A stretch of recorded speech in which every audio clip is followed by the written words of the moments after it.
Madungu madelin bale chimana biel ene randang runga ba nyukungi kang ye chake ye ton uda biel chana nyangarung kemalwalde dungu madelin bale chimana biel ene randang runga ba nyukungi kang ye chake ye ton uda biel chana nyangarung kemalwalde uda che bar lo woy kudong woy on to wedeng kumoy kwer chi ban kalew amay deng matyang giet kuleng dit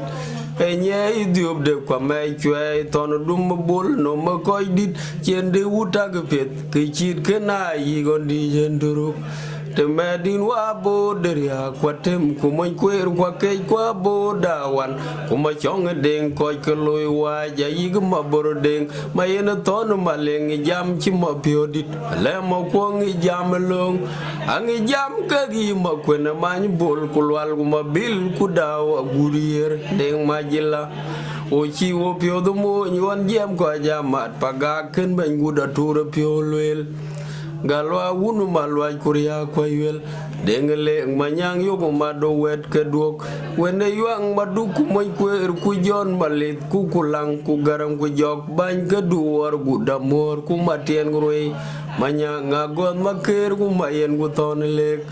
kuma kwenerwe kuma lwal ton ku ki waya marul ton dang jugwe boy ki unagarwe aman ton dang ki wene yuang maduku moy kwer ku jon malit ku kulang ku garang ku jok bany keduor gudamor ku matien groi manyanga gon makir ku mayen ku ton lek kuma kwenerwe kuma lwal ton ku ki waya marul ton dang jugwe oye ki unagarwe aman ton dang ki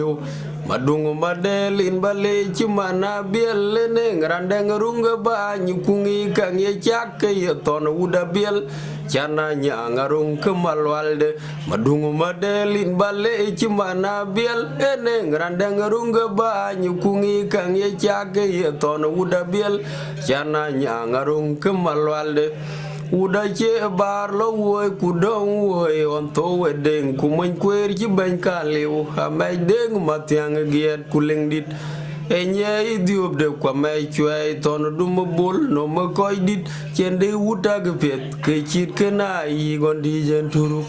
te medin wa bo deria kwa tem kumoy kwer kwa ke kwa bo dawan kuma chong deng koy keloy wa ja yigma bor deng mayen ton maleng jam chi ma piodit le ma ko ngi jam long angi jam gagi ma kwena many bol kulwal kuma bil kudaw gurier deng majila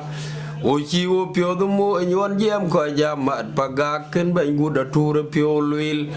galo wuno malwa kuria kwa yuel dengle manyang yogo mado wet keduk wene yuang maduku moy kwer ku jon malit ku kulang ku garang ku jok bany keduor gudamor ku matien groi manyanga gon makir ku mayen ku ton lek kuma kwenerwe kuma lwal ton ku ki waye marul ton dang jegwe doy kiu unagarwe aman ton dang kiu we chakale de dai day week na kor video kun ba nyagoy kilo to YouTube or Facebook my media page. Thank you.